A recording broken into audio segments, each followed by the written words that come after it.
Hello everyone, it's Alex of Coyote Star Astrology. Welcome back to my channel. This is my full moon in Scorpio video for May 7th, 2020.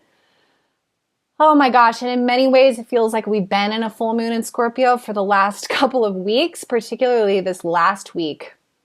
Very intense for a lot of us. There's been lots coming up, change coming from literally every angle. And given that Pluto is the ruler of this full moon, Pluto and Plutonian activation is coming sharply into our awareness. Pluto went retrograde at the end of April. So since the end of April, we've been feeling the aftershock or the fallout of this planet stationing and changing directions. And Pluto has a very strong and very far-reaching magnetic field. Pluto moves very slow.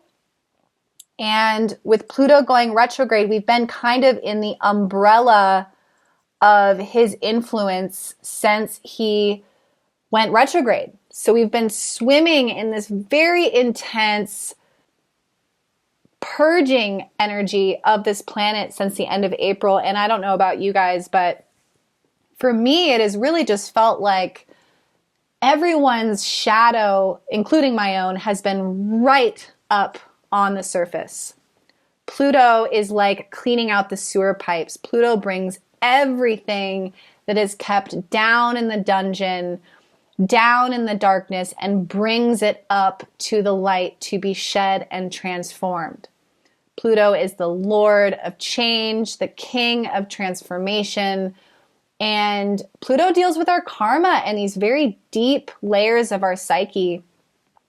And the process of transformation isn't always, it's definitely not always easy, and it's not always super pretty. It's not very attractive. I think that sometimes we can have this romanticized idea of transformation. You know, we can see these memes of this brilliant phoenix, and indeed Scorpio is the phoenix archetype, but the actual process of breaking down and death and rebirth and shedding and confronting and vulnerability, it can literally bring us to our knees. And it's often only in retrospect that we see the beauty of that process, but when we're in it, it doesn't always feel super powerful.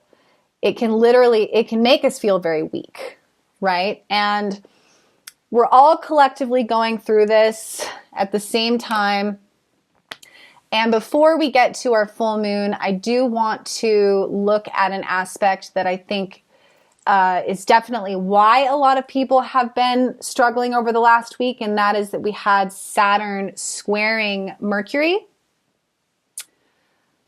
So let's bring that up. You can see here that we've had Mercury in Taurus. And when Mercury is in Taurus, Taurus wants stability. It wants safety. It wants to know that its finances are secure, that its relationships are secure, that its living situation is secure. Taurus isn't much of a risk taker or a gambler. Taurus really wants structure. It wants to put one foot in front of the other. It wants to know that things are stable. And this has been a very challenging Taurus season so far because we've had Uranus in Taurus making aspects to Mercury, making aspects to the Sun in Taurus. And Uranus, by its very nature, is about instability, because Uranus brings in shocks and unpredictable events. Uranus in Taurus is essentially an earthquake, because Taurus is earth and Uranus is revolution and change. And this up-leveling effect of having something completely shift or having our security threatened in some way in order to get us to innovate or revolutionize our lives. So this Taurus season hasn't been super easy because the foundations that we're trying to lay out or the stability that we're seeking has been very hard to find not only because of this Uranian element, but also because of Saturn squaring Mercury. So Saturn is about the long term. It's about structure as well, but it's also about limitation, blockages, and the hard work regarding our reality that must be faced in order to reach stability. So having Saturn square Mercury in Taurus essentially translates to Mercury in Taurus saying, I just want to know that I'm safe. I just want to be able to count on where I'm at. And Saturn squaring that space is saying, sorry, you're going to really have to work for it. Or, sorry, that thing you want, I can't give you right now. It can feel like we're under the thumb of God. This square, a square is a tension point, so it can feel like being put in a vice. It can feel like being blocked by external circumstances. It can feel like being put to task or being tested. And with Uranus in Taurus, really having to respond in new and innovative ways in order to find the security that we want. Having to respond differently, having to do it differently because the world itself is not the same. So yeah, Taurus isn't super happy about this Uranus element. Taurus is ruled by Venus. It just wants things to be lovely and beautiful. And Uranus is over there causing pretty big shifts that are very unsettling, a bit nerve-wracking. Hard on the nervous system, hard to make plans. And that's all Taurus wants to do, is have sure and steady footing looking ahead. So now let's look at the full moon here in Scorpio on May 7th. And I think that the saving grace of this full moon is that although the buildup to this full moon has been very intense, the aspects of this full moon are actually quite lovely. And the climax of this full moon, I think, is really going to serve as this portal to initiate the growth and to initiate the honest and vulnerable transformative process of everything that's been coming to the surface over the last couple weeks. So Pluto is the ruler. He is standing there like Shiva, turning the wheel of change, and he is making a nice trine to the Sun and Mercury.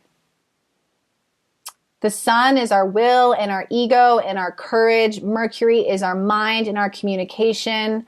So Pluto is working with these planets this full moon, and he is asking change, evolve, transform, purge, detox, process.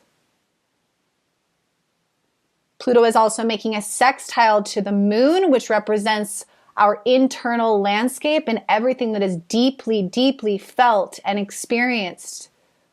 Pluto is transforming our emotions, transforming our inner world, bringing things up to be transmuted and cleared, revealed. Taurus is stubborn. It doesn't like change. Pluto is saying, I'm sorry, there are things that need to change. And that is one thing about this whole process on the collective that has been so interesting since the beginning of this year. You know, even in the spiritual community, there has been huge divides and huge shadow elements coming up. And I think everyone is realizing on the macro and the micro level that there is a lot underneath that hasn't been confronted. There's a lot of shadow and a lot of poison and a lot that has been hidden. And it's kind of like, I think I've been realizing, well, no wonder, you know, things haven't been working on the large scale. No wonder there is this separation from Mother Earth and each other. There's a lot of trauma underneath the masks. There's a lot of trauma behind each and every individual that is now just so sharply being brought into focus where it can't be denied anymore. And the purging process is not super enjoyable 100% of the time, especially because it asks for such radical vulnerability, which is literally Scorpio's worst fear. So I want to talk about the archetype Scorpio since it is a Scorpio full moon and we're totally veiled in this Plutonian Scorpionic energy. And that is that Scorpio is the only archetype in the zodiac that has 3 different symbols. And when we break these symbols down, we can really understand Scorpio and what we're all being asked to do in this full moon portal. So the 3 symbols for Scorpio is the scorpion, the phoenix, and the eagle. And these 3 different symbols represent the evolution of Scorpio symbolically. So the first symbol, the scorpion. The scorpion represents the most primal, undeveloped nature of the Scorpio archetype, right? A scorpion has its belly to the ground, very close to the earth, which represents its primal nature. It hides under rocks. It hides in the shadows. It has pincers and a stinger on its tail. It can become aggressive to defend itself.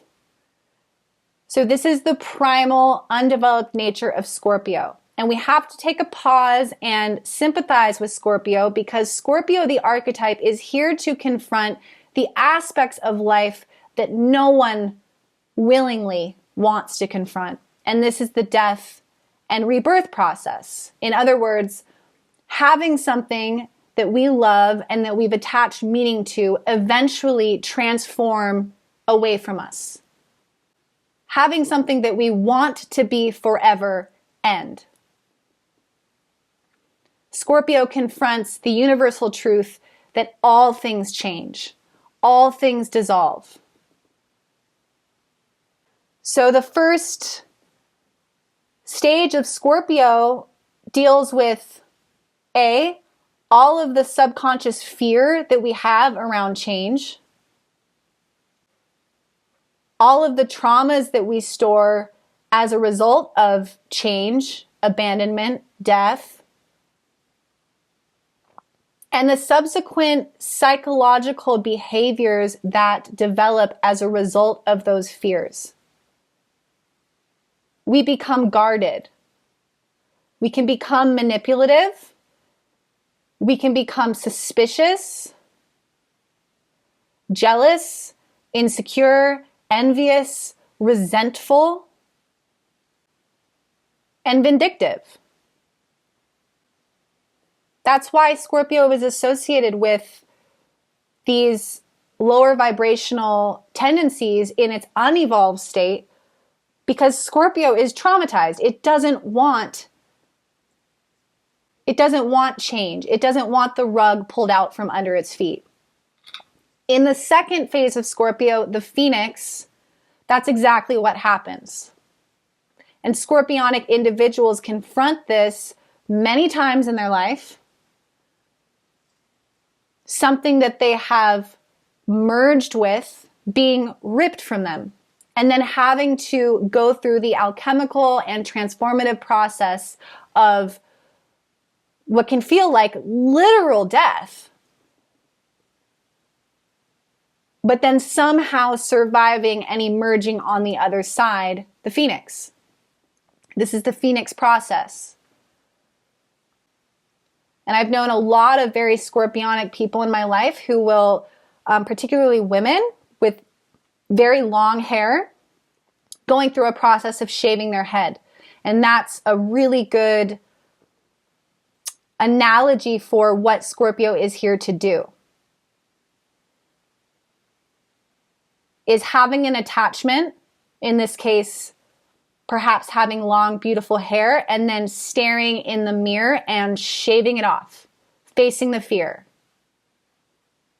And emerging on the other side and realizing, I'm not my hair, I'm not my physical body, I'm not that which I've attached so much meaning to. I'm actually much more powerful than that. Which brings us to our third symbol, which is the eagle. And not all Scorpios make it to this phase.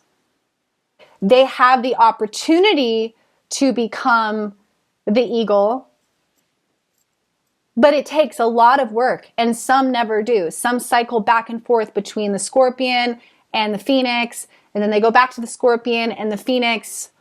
It takes practice, it takes dedication.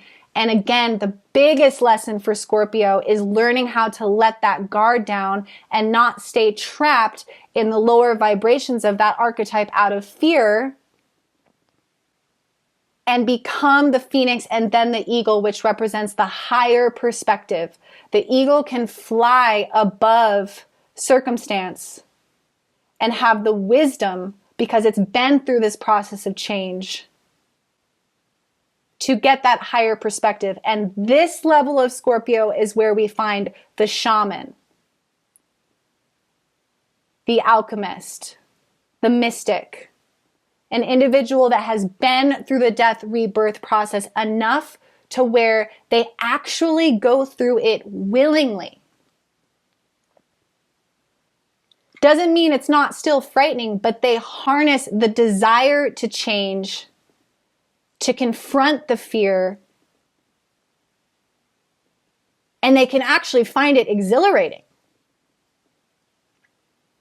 Scorpios love to plunge to the depths of something because they know what they're going to find.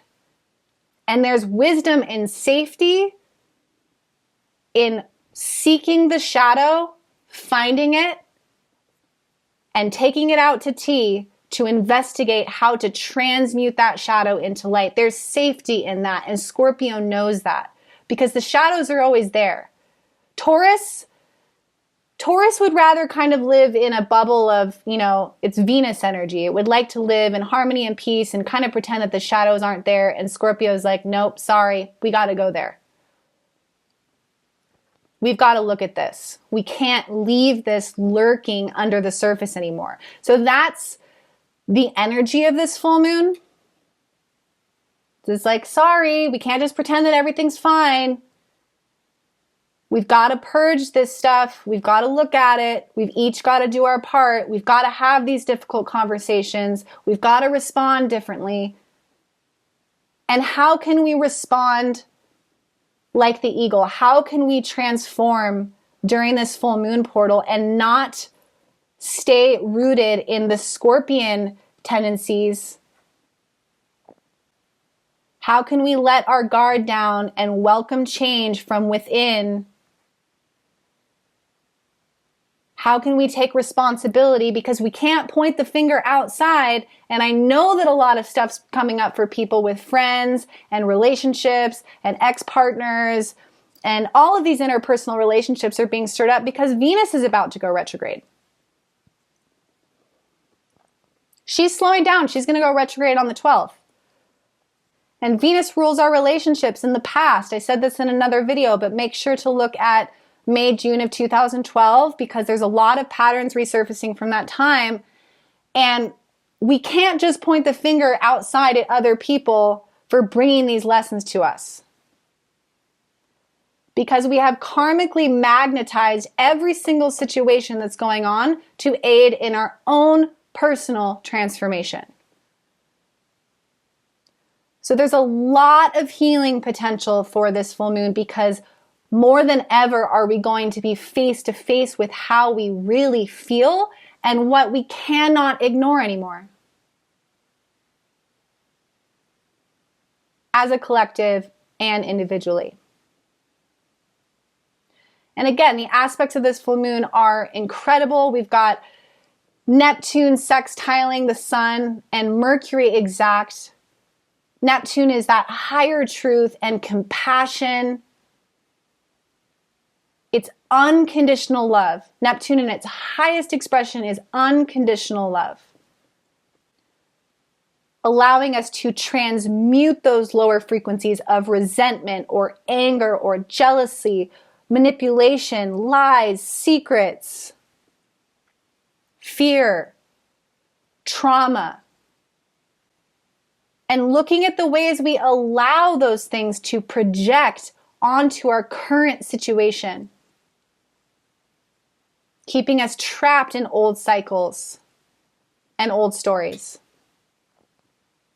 That's what Scorpio is the best for, is allowing us to psychologically investigate and psychoanalyze our own stories, our own karma, our own cycles, and changing it from within. Sometimes simply from the ability to look at it differently and again, be vulnerable enough and humble enough to take responsibility for our part in the narrative. All right, you guys, real quick before we close, I wanted to read you this passage. It's a passage that's been in my life for a very long time, and it's been a tool that I've used through many Phoenix moments in my life.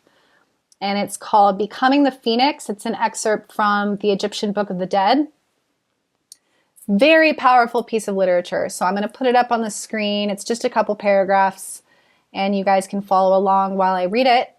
But I wanted you guys to be aware of this passage during these times. It's literally perfect for this full moon. So yes, it's called Becoming the Phoenix. I flew straight out of heaven, a mad bird full of secrets. I came into being as I came into being. I grew as I grew, I changed as I change.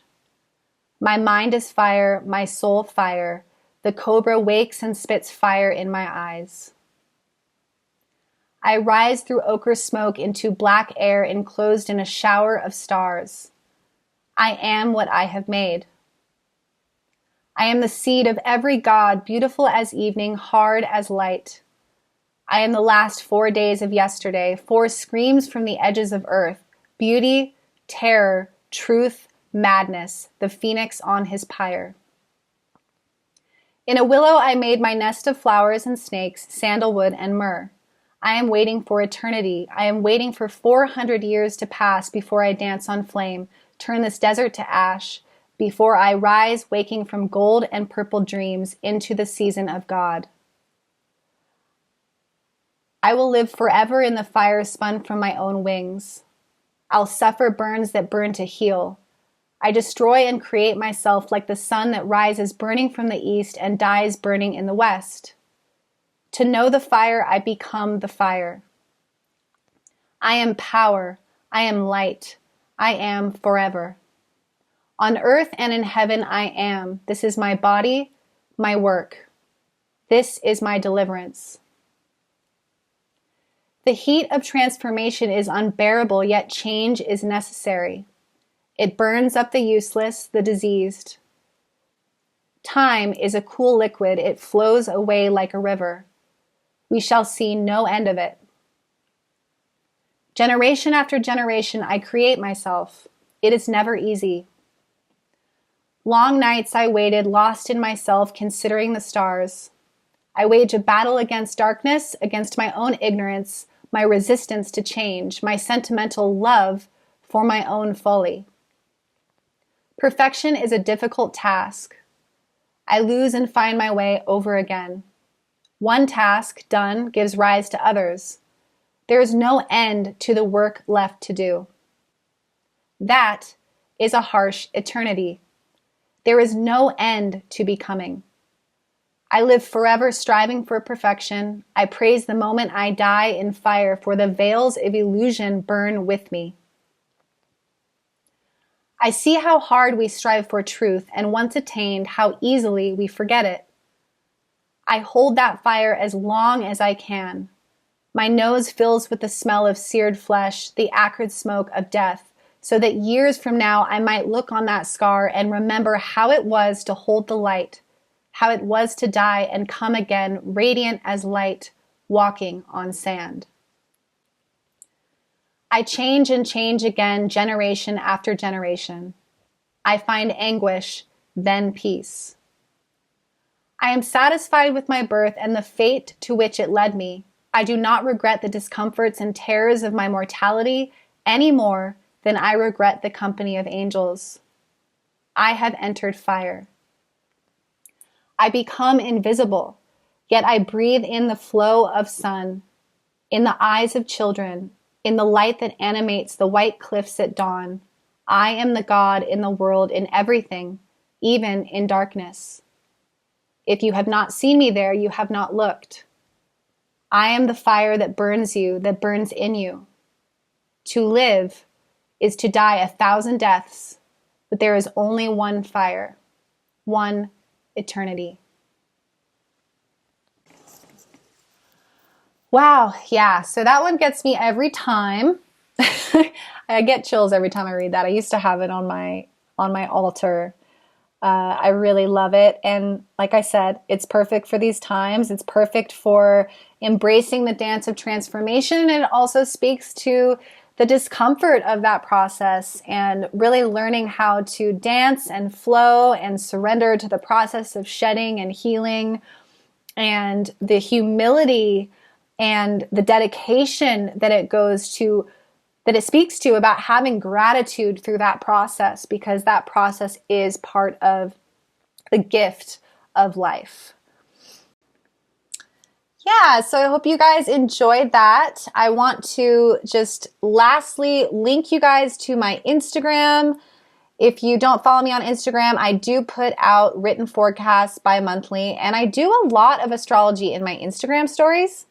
So I'll put my Instagram up on the screen, and if you are interested in a reading with me, I am taking clients at this time. I will put my website up on the screen. That's where you can reach me for that. And if you've enjoyed this video, please do give it a like and a share. I really appreciate it. I hope you have a powerful, transformative Scorpio full moon. And I will talk to you guys soon. Take care.